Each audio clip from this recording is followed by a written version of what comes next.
ನನಗೆ ಆಕೆ ದೇಹ ಇಷ್ಟ ಆದರೆ ಅವಳ ಇಷ್ಟ ಇಲ್ಲ. ಸುನೀಲ್ ತಾನೇ ಇಷ್ಟಪಟ್ಟು ಅರೇಂಜ್ ಮ್ಯಾರೇಜ್ ಆದಂತಹ ಗಂಗಾಳನ್ನು ನಿದ್ರೆ ಮಾತ್ರೆ ಕೊಟ್ಟು ನಂತರ ಅವಳ ಕತ್ತು ಹಿಸುಕಿ ಕೊಲೆ ಮಾಡಿರ್ತಾನೆ. ಕಾರಣ ಏನು? ಸುನೀಲ್ ಮತ್ತು ಗಂಗಾ ಅವರ ಮನೆಯವರ ಸಮ್ಮುಖದಲ್ಲೇ ಮ್ಯಾರೇಜ್ ಆಗಿರ್ತಾರೆ. ಎಲ್ಲವೂ ಚೆನ್ನಾಗಿ ನಡೀತಿರುತ್ತೆ. ಕೆಲವು ತಿಂಗಳುಗಳ ನಂತರ ಸುನೀಲ್ ಗಂಗಾಳನ್ನು ಅನುಮಾನಿಸೋಕ್ಕೆ ಶುರು ಮಾಡ್ತಾನೆ. ಹಾಗೆ ಅವಳು ಒಂದು ಕಣ್ಣಿಂದ ಓರೆಯಾಗಿ ನೋಡ್ತಿರ್ತಾಳೆ. ಇದು ಅವನಿಗೆ ಇಷ್ಟ ಆಗ್ತಿರಲ್ಲ. ಈ ವಿಷಯ ಅವನಿಗೆ ಮೊದಲೇ ಗೊತ್ತಿದ್ರೂ ಅವನು ಮದುವೆಗೆ ಒಪ್ಪಿಗೆ ಕೊಟ್ಟಿರ್ತಾನೆ. ಒಂದಿನ ಅವಳನ್ನ ಕೊಲೆ ಮಾಡಿ ಗಂಗಾ ಮನೆಯವ್ರಿಗೆ ನಿಮ್ಮ ಮಗಳಿಗೆ ಹಾವು ಕಚ್ಚಿ ಸತ್ತೋಗಿದ್ದಾಳೆ ಬನ್ನಿ ಅಂತ ಹೇಳ್ತಾನೆ.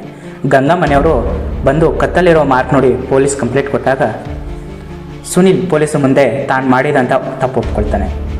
ನನಗೆ ಅವಳ ದೇಹ ಇಷ್ಟ ಆದರೆ ಅವಳ ಕಣ್ಣು ಇಷ್ಟ ಇಲ್ಲ, ಅದಕ್ಕೆ ನಾನು ಈ ಥರ ಮಾಡಿದೆ ಅನ್ನೋ ಹೇಳಿಕೆ ಕೊಡ್ತಾನೆ. ಇದರಿಂದ ಅಲ್ಲಿದ್ದವ್ರಿಗೆಲ್ಲ ಶಾಕ್ ಆಗುತ್ತೆ.